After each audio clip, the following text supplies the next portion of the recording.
Hey there, what's up everyone, and welcome back to my channel Decoding Health, where we help you take charge of your health and where we decode the doctor's orders. So this is video number 2 on vaccines, and if you haven't watched the first video, I suggest that you go back and check that video out. Some of the things that I'll be speaking about in this one, I've actually laid a foundation in the first video, so it's gonna be pretty cool if you go back and check that one. So do yourself a favor and check it out. I will actually put the link in the description box down below so that you can access it. But what we'll be speaking about in this video is I'll be speaking a little bit on the myths that are surrounding vaccines. So I'll be dispelling a few myths, and then shortly after that I will just briefly speak about some of the things that vaccines have achieved for us so far, and then I'll end off by telling you a little bit on the vaccine options and some of the things that are out there for you to use at your disposal. So yeah, let's not waste any precious and due time, and let's go straight into it.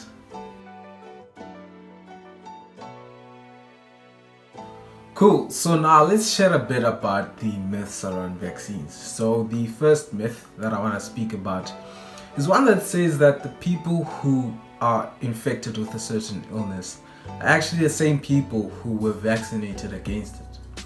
And what this myth basically wants to imply is that vaccines actually have no effect and have no benefit in preventing someone from illness.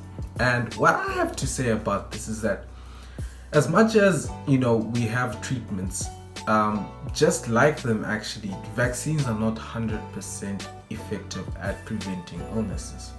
So to give you a good example is the measles, mumps and rubella vaccine is actually only 93% preventative against measles, 78% effective against mumps, and only 97% effective against rubella. And actually, if you have a second shot, so if you're giving a booster later on, that efficiency actually increases. But as you can see that these numbers are not 100%. But this doesn't mean that you still shouldn't get a vaccine, because it means that a big proportion of the people are still having some sort of immunity against these diseases. And the numbers are high, 78, 93, 97. These are a big proportion of people who this vaccine is actually working properly for. But just to explain a little bit as to why sometimes vaccines are not 100% effective, is something that can explain this is that there is things called mutations. So mutations is when a virus or an organism changes its form, and that happens on a genetic level, and then obviously it expresses itself in its physical form. And if it changes, that it means that it also changes its antigens. And if you can remember from the first video, your immune system builds immunity based on antigens, and it develops memory to it, and it develops a specialized antibodies for those antigens. So if an organism has the ability to mutate and to change those antigens, your immune system won't really be able to identify and recognize it anymore, and also mean that those antibodies are sort of like useless. And that's what happens sometimes with certain organisms. And a good example is like flu. So with flu, we actually need to get a shot every single year. So we need to get flu vaccines every single year. And that's because we have a new strain every single season. So normally we get flu around the winter season. But from one winter to another, one flu strain has mutated to another. And therefore, in each and every season, we need to get new vaccines so that we can get immunity to the newer strains that have mutated. Because the vaccine that you get in one season is not effective at the virus of the second one, because of this thing of where it changed. So you can sort of like compare it to a robber who changes their fingerprints. And if they go to a place and they have different fingerprints, it'll be hard for a detective to recognize and to actually identify who that person is. So that's basically some of the things that explain why vaccines are not 100% effective, but as I said, it's still worth getting that one vaccine. And if there are booster shots available or other vaccines available seasonally, I still think you should still get them. So yeah. So now the second myth I want to speak about is one that says that vaccines cause autism. So firstly, autism is a disease of childhood that is quite still very much misunderstood, and also scientists really don't know a lot about it, so there's still a big gap in the knowledge of autism. But it has been seen that it is caused by some genetic and environmental factors. But where this myth actually comes from is from a paper that was published in 1997 by a man called Andrew Wakefield. And what he did is that he had a study where he published the results that said that the mumps, measles, and rubella vaccine actually caused autism in British children at that time. So this study has since been retracted, and it was seen that he had major procedural issues and major procedural errors while doing that study. And it was also found that this Andrew Wakefield had a few conflicts of interest that he didn't disclose. He was actually filing a patent that for a vaccine of his own that will actually compete against this mumps, measles, and rubella vaccine. Ever since Andrew Wakefield has lost his medical license, his paper has been retracted, and also people really tried to replicate his study many times and they couldn't get to the conclusions and results that he came to. But obviously this myth is one that is still very prevalent in our society today. And it's not difficult to make the link between autism and vaccines, because autism is a disease that is diagnosed during early childhood as they grow. And vaccines are also, a lot of vaccine programs are also started from a young age and, given as the child grows. So that link is often made, and, this myth is still quite prevalent in society and in our populations these days. But there has been no link found between vaccines and autism. So the third myth I want to speak about is one that says that vaccines have harmful side effects.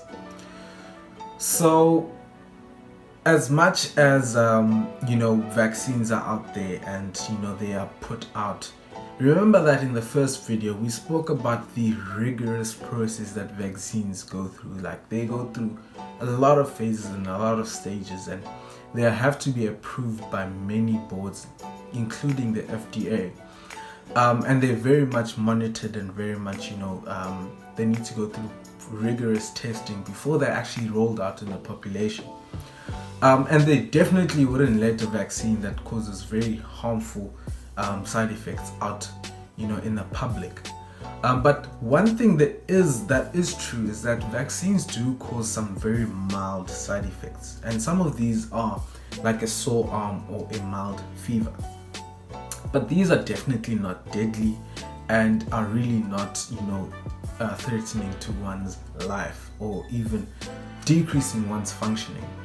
And an explanation for this is that remember that a vaccine is actually, antigens given to you, and an immune response is actually being triggered in that. And part of the immune response is a local reaction by the arm, so that will cause the sore arm. And then another thing is a fever and raising the temperature. And part of that, a fever is actually a mechanism that the immune system uses in trying to combat a certain organism. So that's why you may feel those side effects, but they definitely do not compare a little bit to the adverse events and the things that these diseases that we're vaccinating against can actually do to you. Some things like measles can cause infertility. We have pertussis, which is a whooping cough that can actually cause rib fractures. And I think if I had to choose between a young fever or a bit of a sore arm, or choosing infertility or broken ribs in my child or something like that, I'd rather take the bit of a sore arm and a fever. that might last for a few days and that's it. But definitely they are not causing any harmful side effects that are actually any way threatening to one's functioning or even their life. Let me quickly speak to you about what vaccines have done for us. So we had smallpox, which was a very deadly and very infectious virus, and one that has actually been eradicated completely on the face of the earth. Another disease that we had in South Africa, or in Africa especially, that we're very close at eradicating is polio, and that has been done through vaccines. And also some illnesses that were very, very common that have now been made very uncommon, such as pertussis, which is the whooping cough, such as measles, such as diphtheria. These are all illnesses and diseases that were once common and were killing quite a lot of people, and now are quite rare to find. And this is thanks to vaccines. To end off this video, let me speak a little bit on the vaccine options that are out there.